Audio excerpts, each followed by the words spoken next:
புத்தாக்க நிறுவனங்கள் எனப்படும் ஸ்டார்ட் அப் நிறுவனங்கள் என்பவை புதிய தயாரிப்பு அல்லது சேவையுடன் வணிகத்தை ஆரம்பிக்கும் நிறுவனங்களாகும்.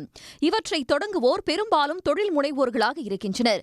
இந்நிலையில் இந்தியாவில் கடந்த 2 ஆண்டுகளில் 28,000 ஸ்டார்ட் அப் நிறுவனங்கள் மூடப்பட்டிருப்பதாக தரவுகளை ஆய்வு செய்யும் தன்னார்வ அமைப்பான டிராக்சன் தெரிவித்துள்ளது அதிர்ச்சியை ஏற்படுத்தியுள்ளது. இந்த அமைப்பின் ஆய்வின்படி 2023ஆம் ஆண்டு 15,921 நிறுவனங்களும் 2024இல் 12,717 நிறுவனங்கள் மூடப்பட்டிருப்பதாக கூறப்பட்டுள்ளது. இந்த 2 ஆண்டுகளில் மூடப்பட்டிருக்கும் ஸ்டார்ட் அப் நிறுவனங்கள் நஷ்டம் ஏற்பட்டு செயல்பட முடியாமல் முடங்கியதாக கூறப்படுகிறது.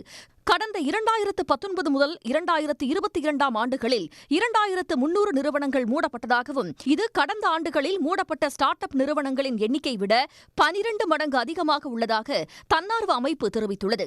குறிப்பாக இவ்வாண்டில் தற்போது வரை 125 ஸ்டார்ட் அப் நிறுவனங்கள் மட்டுமே நிறுவப்பட்டுள்ளது குறிப்பிடத்தக்கது. மேலும் நடப்பாண்டில் ஏற்கனவே 259 ஸ்டார்ட் அப் நிறுவனங்கள் மூடப்பட்டு விட்டதாகவும், இது மேலும் அதிகரிக்கும் என்றும் நிபுணர்கள் கூறுகின்றனர்.